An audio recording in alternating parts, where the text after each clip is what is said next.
Hello and welcome back to another video. So I wanted to make this follow-up review on the Galaxy Note 20 Ultra to address some of the things I didn't have enough time to address in the first review, as well as to try to steer you in the right direction when deciding if you want to purchase this phone or not. Okay, so before we start here, I just want to say that we are trying to get to 1,000 subscribers before the end of the year, so please subscribe if you're new. It would be very much appreciated. Let's start off with one of my favorite aspects of a phone to look at, and that's content consumption. I absolutely love watching YouTube, Twitch, Netflix on my phone. I don't always have time to go watch it on a TV or anything. I'm happy to report that content consumption on here is just excellent. It's the best I've used in a smartphone. This is what it looks like in 16:9 content, and as you can see, it's quite standard, and because the phone is a 6.9-inch display, it looks very good. I showed you in the previous one how good the speakers were and the display. We know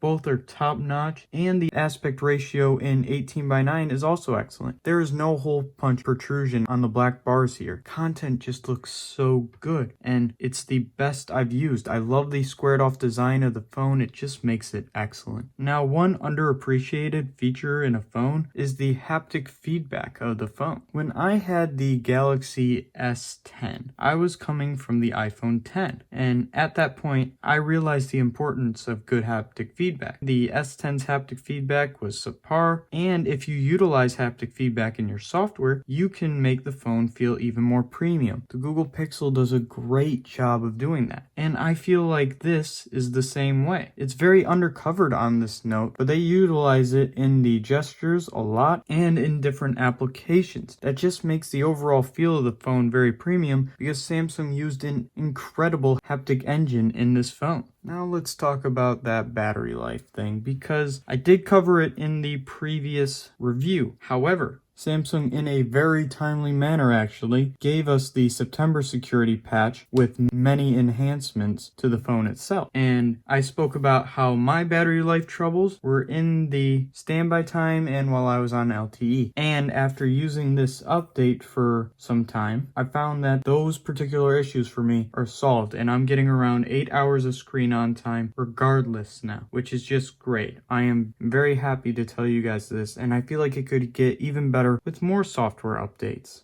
Lastly, about battery life, what I didn't talk about much in my review was the 25-watt charger. Now, this isn't capable of 45 watts like the Note 10 Plus, but the 25-watt charger has been extremely fast for me, and since I've had pretty good battery life anyway, I can plug it in for 15 minutes and be fine no matter what. So it's not a 2-day phone. I still have to charge it overnight, but I'm very happy to have that 25-watt charging. Just as I showed you with that software update, Samsung software support has been their kryptonite in many years prior. They always made very good hardware, but haven't had the software support that someone like Apple or Google has. However, they announced a guaranteed 3 years of software updates for their new phones, which is a great step in the right direction. They have not been as fast as some other OEMs like OnePlus to security updates and major Android software updates, but they're getting faster and faster every year. So I keep seeing them go in the right direction, and I'm very happy. And as stated in my initial review, One UI has been a pleasure to use for me. It's not like the old TouchWiz days where your phone does slow down because of how heavy it is and everything. What we also did not talk about is the Snapdragon 865 Plus and performance. It is an incredible chipset. I feel like it will aid in the longevity of this phone. I personally haven't experienced any hiccups, and overall performance is just great no matter the task that you're doing. As for the gaming, I'll link together my full gaming video that I did with this Note, which was really fun to make, especially since the partnership with Microsoft has been awesome for cloud gaming and stuff like that. One more thing I want to talk about regarding the Snapdragon 865 Plus is it does include 5G in it, which is something Samsung has marketed a lot. Now, some of you may not be able to use 5G at launch. I know I can on Verizon. The way they've implemented it, it's been very hard to use, and it actually costs more. But all I'm gonna say is that don't hate on 5G because it might not be useful to you at this very moment. I know it's easy to do with these phones rising in price, but 5G 5G will be great for the longevity, and carriers like T-Mobile and AT&T have launched low-band networks where you can actually use 5G right now. 5G is just nice to have here because you'll want to use this phone for a long period of time. Finally, we'll go to the question and answer of who should buy this phone. You should buy this phone, but maybe not now. And as someone who bought this as soon as possible, it hurts me to see that the phone is currently discounted. The Note 20 Ultra is the best phone I've personally used. In a month or two, you'll be able to get this beast on a significant discount. Just look at the S20 Ultra's prices and how they have fallen. You'll see the biggest value in the used markets like Swappa and eBay when getting those phones. So if you can wait, just wait to pick up this phone, and you won't have to incur near that $1,300 price tag. Plus, you'll be getting a beast that will last you for years to come. So thank you all so much for watching. I hope you enjoyed this one. Let me know what you think in the comments, and peace.